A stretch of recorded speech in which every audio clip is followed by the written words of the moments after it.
ologo kiyen tolkuya sanatın kühe kereni oңорон taharar ayımnıta barıta ayılgаны kıttasitimnäh. Горнолуга ураты айылгалар дойду.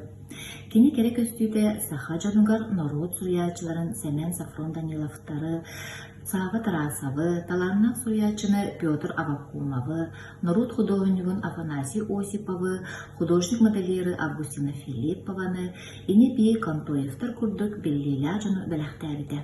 Кинелер саха народугар киен артыктар айбыттара. Бүгін беги бары ол артык устун аяннан, үйнен сайдан ебит, керени керексибит, өйбүтүн санағыдан байтабыт. Мен бүгін чоранчык ағачыларын горнолуғын кере эгетигер ыңрабын. Ақ толкуйда өйгүн санағын байын. Эйеха кырачан ағачыға анаммыт үтүү тыллары өйгөр санағар иңер, үлэхит киһи кейде боларгар жолус.